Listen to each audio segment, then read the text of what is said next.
dire non, appelle ça logique 2. OK? Alors, quand il fait ça, si je lui laisse ça comme ça peut causer un problème parce qu'il peut écrire la méthode de calculer salaire comme il veut, qui n'a rien à voir avec ce qui est là. C'est pourquoi je lui dis non, ta classe, tu dois implémenter l'interface illogique. Ok? La bonne nouvelle, c'est quoi? La bonne nouvelle est que s'il ose faire autre chose ici, sans implémenter cette interface, son code ne sera jamais reconnu par cette partie. Parce que cette partie ne sera jamais connectée ici. Cette partie est connectée là-bas, dans les contrats. Donc la partie est connectée par les contrats. D'accord? C'est très important. Mais aussi, lui, ce qui est bon, c'est qu'il n'a pas accès à ça. Donc le développeur peut ne pas avoir accès à cette partie. Parce que cette partie, c'est la partie, c'est le concepteur qui a fait ça. Donc la partie, il a fait ça, la couche présentation, il a fait ça et il a fait ça, le concepteur. Et puis le reste, il envoie les développeurs pour faire. D'accord? Mais en condition que chaque fois quand il fait une partie, respecte le contrat que le concepteur t'a dit. Sinon, ton code ne va même pas s'intégrer avec les autres. Donc, ça va être un code qui est là, mais qui ne fait rien. D'accord? Voilà, donc obligatoirement, il doit implémenter cette interface.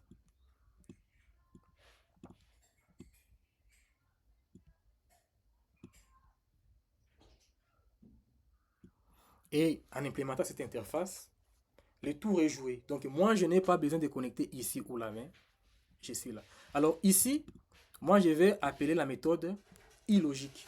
Alors, quand c'est la méthode illogique, alors c'est très simple. D'accord? Et parlons de l'interface illogique. Voilà, je pense que là, c'est très clair. C'est très clair, à moins qu'il y ait des questions. Alors là, ce que je veux mentionner, c'est que la partie, les interfaces, c'est ce qu'on a appelé encore les contrats. Ok? Ce sont les contrats que le concepteur a avec son ou ses développeurs. Très important. D'accord? Donc, si je dois les mettre dans les schémas, je pense que c'est aussi important. Ici, il faut comprendre que cette partie, ça c'est la partie du concepteur. Ça c'est le concepteur qui a fait. Concepteur. Là, donc chaque interface, c'est le concepteur. Et puis la dernière, la couche présentation, c'est qui sera présenté à l'utilisateur. Parce que c'est le concepteur. En fait, le concepteur, bon, pour concevoir le système, ça veut dire que c'est lui qui a l'analyse. Donc là, il analyse, il a aussi comment les choses fonctionnent et tout, tout, tout. C'est lui qui est en contact direct avec les clients. Les clients l'ont expliqué son problème, tout, tout, tout. Et puis il fait la conception du système. D'accord? C'est tout à fait logique que ce soit lui qui va faire la présentation. La couche présentation, donc c'est que l'utilisateur, l'utilisateur, le client va voir, c'est lui qui prévoit ça. D'accord? Et puis les développeurs vont faire l'autre partie. D'accord? Donc ici, là, c'est les concepteurs encore. Et puis, les implémentations. Les implémentations, c'est les développeurs. Développeurs. Voilà. Voilà les tâches des développeurs. Voilà là. Bon. Je vais encore écrire développeur. Développeur. Et là, développeur. Voilà. Et là, développeur. Voilà. Ça peut être même développeur ou développeur différent. Donc, mais quand même, la conception, ça peut être aussi plusieurs concepteurs. Mais quand c'est plusieurs concepteurs, vous êtes obligé de travailler en fait ensemble. D'être obligé de travailler ensemble parce que c'est la conception du système. Les développeurs, quand je travaille sur... Bon, les développeurs qui travaillent sur un même module doivent travailler ensemble, doivent savoir. Mais quand j'ai fait un contrat, même si vous travaillez dans les modules, quand vous travaillez dans les modules différents, ce n'est pas obligatoire, ok, que vous travaillez en équipe. Bon, bien sûr, il y a des niveaux où vous aurez besoin de savoir qu'est fait l'autre là-bas. Mais quand même, avec les contrats à ces niveaux, vous avez vous avez en tout cas les informations, vous avez tout ce qu'il faut pour faire le travail. Voilà un peu ce que j'avais à présenter ici, dans la première partie.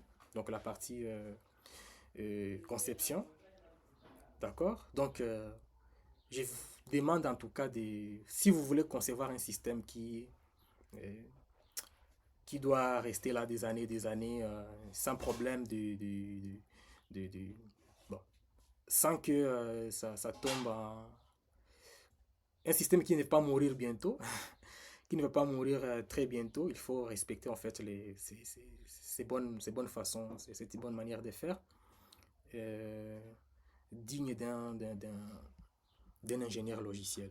D'accord? Parce que cette partie ici, comme je vous l'ai dit, ça marche. Ça marche. C'est une solution qui, quand tu donnes ça au client, bon, il va apprécier, il va trouver en toi que c'est bon, il va trouver que c'est super fait. Mais il saura que c'est mal fait après.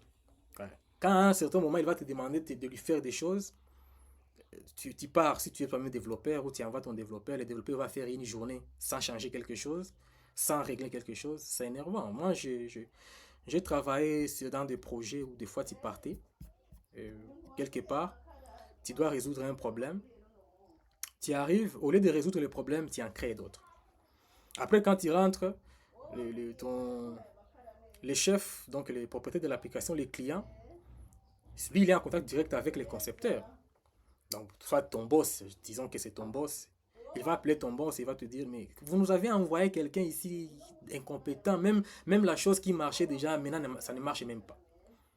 Tu vois? Alors toi, en tant que développeur, tu sens en tout cas à quel point tu te sens très mal. Alors, d'une part, c'est ton problème parce que c'est toi qui es parti là-bas. C'est ton problème aussi parce que si tu as touché quelque chose à laquelle tu ne devrais pas toucher, c'est ton problème. Mais aussi, surtout, la responsabilité, c'est au chef. Parce que si il n'a pas, au concepteur, s'il n'a pas mis quand même un système qui permet de limiter les développeurs à faire ce genre d'erreurs, en tout cas, c'est ça. Donc, c'est mieux quand tu pars sur le terrain, tu pars résoudre un problème. Si au moins tu n'es pas parvenu à résoudre ces problèmes-là, c'est mieux quand même que le système fonctionne tel que ça fonctionnait avant. Donc, il ne faut pas créer d'autres problèmes. Parce que sinon, ça va créer des frustrations et chez les clients et au sein de l'entreprise et ça ne va pas être une bonne chose. Alors, pour éviter tous ces genres de problèmes, ok, c'est qu'il faut, respectons la conception. Faisons une conception digne de soi, ok. Apprenons d'être concepteurs, apprenons d'être ingénieurs logiciels et pas de simples programmeurs. Vous savez, aujourd'hui, les codes, nous avons maintenant des AI génératives. Ok, donc vous avez les LLM comme Claude, comme GPT, vous savez. Ils vous font des codes. Donc tu lui dis, je vais faire quelque chose qui fait ceci. D'ailleurs, il y a même tu peux même les intégrer dans ton environnement de développement. Donc ça veut dire que tu as ton IntelliJ, tu as ton VS Code, tu intègres le code dedans. Il lit tes codes et tu lui dis, non, vous voyez mes classes et vous voyez ça, je vais arriver à ça. Il vous fait des codes, tout. Vous n'avez qu'à vérifier, modifier, adapter. Alors, si toi, en tant que développeur, en tant que quelqu'un qui a fait ingénierie logicielle, tu fais la même chose que, les agents AI font mieux des fois que toi. Alors, ça fait logique que demain après demain, tu vas te dire, les, les, les AI vont nous remplacer. Ils vont nous remplacer parce que si tu n'es pas concepteur, tu fais la même chose que l'AI peut faire. Mais bien sûr, c'est mieux que l'entreprise engage euh, euh, un agent AI que te prendre. Parce que si tu n'es pas en mesure de savoir euh, dire à AI ce qu'il doit faire exactement, ça veut dire AI est plus intelligent que toi. Tu vois? Ça veut dire que tu as la forme d'intelligence là de quoi des LLM, d'accord? De AI générative. Ça veut dire j'emmagasine des informations et puis quand il est faux, je les restitue. Ça veut dire toi, tu apprends et puis tu restitues. Donc c'est ça que c'est comme ça que toi tu travailles. Alors ça n'a cette façon, cette forme d'intelligence maintenant c'est obsolète au fait. Cette forme d'intelligence est obsolète parce qu'avec les, les, les agents AI, c'est ce qu'ils font. Et eux sont mieux parce que eux, ils sont connectés sur des serveurs et des serveurs. OK? Donc, c'est une intelligence collective. En fait, dans les agents AI, c'est une intelligence collective. D'accord? Et ils sont, parce que souvent, ce n'est même pas un seul agent. C'est un agent qui est connecté à un autre agent. C'est un agent qui est connecté à un autre agent qui est connecté à tel serveur, qui est connecté à tel serveur. Alors, toi, en tant qu'humain, tu te limites à ce que tu as appris, à ce que tu as peut-être lu dans un livre. Mais tu as un agent qui scanne l'Internet. Il scanne des données, il scanne des bases de données. Donc, il a des informations qui viennent d'ici, par-ci, par-là. Alors, si tu te limites aussi à cette forme d'intelligence-là, à magasiner, restituer, ça sera foutu. Voilà, donc ça, c'est la première partie. Donc, je vais me limiter par là. Je pense que la vidéo a été...